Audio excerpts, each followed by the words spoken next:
ওয়াকালা বা'দা Fati.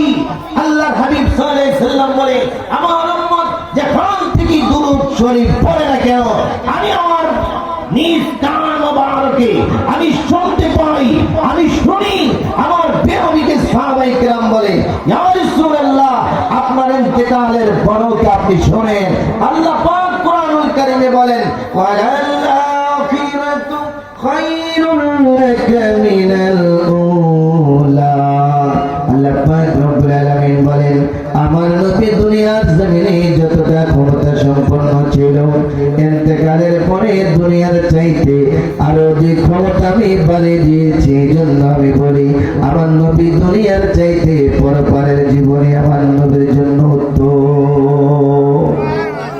সুবহানাল্লাহ বলেন। এই আকীদা শিখতে হবে। আজকাল বর্তমানে আহলে সুন্নাহ ওয়াল জামাতের উপরে এবং মাজারের উপরে বিশাল ভাবে চক্রান্ত হচ্ছে। মাজার ভেঙে দিবে।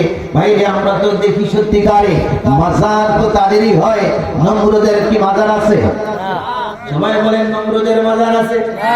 ওই যুগে একজন জলিল কদর পয়গম্বর ছিলেন, তিনি হলেন হযরতে ইব্রাহিম খলিলুল্লাহ আলাইহিস সালাতু ওয়াস সালাম। তিনি রওজা মাজার শরীফ আছে না নাই? আছে। যারা মাজারের বিপক্ষে, আমি বলতে চাই, হ্যাঁ তোমরা মাজারের অবশ্যই বিপক্ষে হবে। কেন হবে না? কারণ তোমরা তো হলে ইহুদিদের দালাল, তোমরা হলে ইহুদিদের চাইসা, তোমরা হলে সেই নমরুদের জ্ঞাতি কুষ্টি, তারই রক্ত তোমাদের শরীরের মধ্যে আছে। এই জন্য আউলিয়াদের মাজারের বিপক্ষে। অথচ আজকে যারা বিভিন্ন হাজার হাজার মাদ্রাসা যাদের আছে, দেওবন্দের আকাবেররা মাজারের পক্ষে লিখে গেছেন। যেমন প্রচলিত তাবলীগ জামাতের একটি কিতাব আছে ফাজাইলে হজ, সেটার মূল কিতাব উর্দুতে এবং উর্দু এবং বাংলা যেটা হয়েছে সেটার মধ্যে বলেছে জাকারিয়া সাহেব দেওবন্দীদের বড় আকাবের বলেছে, মাজারে নবী ওলিগণের মাজার জিয়ারত করতে যাওয়া সম্পূর্ণ জায়েজ, সম্পূর্ণ জায়েজ। কোরআন সুন্নাহ অনুযায়ী মাজার জিয়ারত করা নবীজির সুন্নাহ। সুবহানাল্লাহ বলেন। নমরুদের মাজার নাই। আপনি এখন ইউটিউবে চার্জ দেন ইব্রাহিম নবীর কবর শরীফ, মাজার শরীফ লিখে দেখবেন ভিডিও শো এসে যাবে। ইব্রাহিম নবীর কি সুন্দর আলিশান রওজা আছে, আছে না নাই? ফেরাউন যেই যুগে মুসা নবীকে কষ্ট দিয়েছে, ফেরাউনের মাজার দেখা যায় না। কারণ ফেরাউন এর মাজার হবে না। এই জন্য ফেরাউন ছিলেন আল্লাহকে মানতেন না। বিশেষ করে আল্লাহকে মানলেও মুসা নবীর রিসালাতকে মানেন নাই, মুসা নবীর নবুয়তকে মানেন নাই। এই জন্য সে গোপনে আল্লাহকে মানলেও এই মানা লাভ হয়নি। ঠিক কিনা বলে? ফেরাউন গোপনে আল্লাহকে মেনেছে, কিন্তু এই মানা লাভ হয়নি, কারণ ওই যুগে নবুয়ত রিসালাতকে মানে নাই। এই যুগেও আল্লাহ পাক রব্বুল আলামিন বলেন, হে আমার ভাইরা, আল্লাহ বলেন তোমরা আমার নবীর দিকে আসো, আমার নবীর কাছে যাও।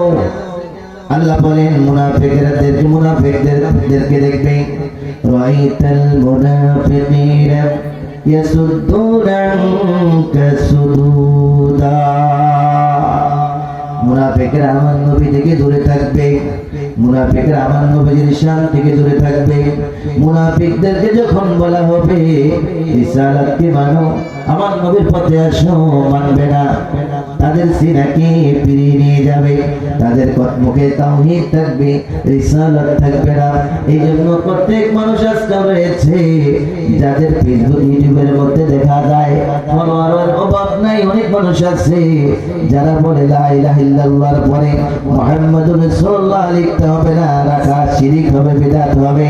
তারাই হলো মূলত মুনাফিকের বাচ্চা। ঠিক কিনা জোরে বলে? আর জোরে বলেন ঠিক কিনা? কোরআনে আছে নবীজির শান, মুনাফিক দেখে না। কোরআনে আছে নবীজির শান, মুনাফিক দেখে না। ইমানদার দিওয়ানা নবী যে মোর ঠিকানা। ঠিক কিনা জোরে বলে, আর জোরে বলে ঠিক কিনা? আমার বন্ধুরা, কোরআন কারীমে আল্লাহ বারবার বলেছেন ওলি গুণের মাজার আছে, শহীদ গুণের মাজার আছে, সিদ্দিক গুণের মাজার আছে, চার ইমাম গুণের মাজার আছে, চার তরিকার অনেক রামদের সিলসিলা যত অনেক রাম আছে তাদের মাজার আছে। ওই প্রতিটি যুগে যুগে নবীগণের যুগে যারা আল্লাহ বিদ্বেষী ছিল, রাসূল বিদ্বেষী ছিল, তার মাজার নাই, ইয়াজিদের মাজার নাই। কিন্তু ওই যুগে ইমাম হুসাইন জীবন দিয়েছে, তিনির মাজার আছে, আছে না নাই? সবাই বলেন আছে না নাই? ইয়াজিদের মাজার নাই, কারণ ইয়াজিদ নাফরমান বেঈমান, ইয়াজিদের ঈমান নাই।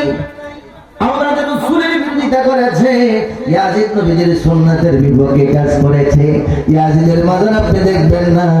এইজন্য যারা ইয়াজিদ পন্থী তারা মাজার ভাঙার জন্য আসে, যারা হুসাইন পন্থী রক্ত ঢেলে দিবে তারপরও কিছু হইতে দিবে না। ঠিক কিনা বলে?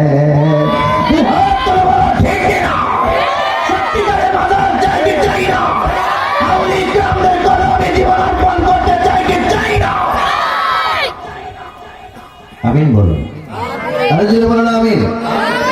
এই জন্য বলে আমার ভাইরা, কান দিবেন না ওয়াহাবীদের কথায়। আউলি ইকরামদের দরবারে আসবেন। আমাকে যে বিষয় দিয়েছিল দুরূদ শরীফ, আমি দুরূদের উপরে দু চারটি কথা অবশ্যই বলবো, কিন্তু বর্তমান প্রেক্ষাপটের উপরে কিছু কথা না বললে মনে হয় যেন হক আদায় হবে না। মিশকাতুল মাসাবি শরীফের মধ্যে রয়েছে, এবং মুসলিম শরীফের মধ্যে রয়েছে, বনি ইসরাইল নবীর উম্মতের মধ্যে একজন 93টি খুন করে গুনাহ মাফের জন্য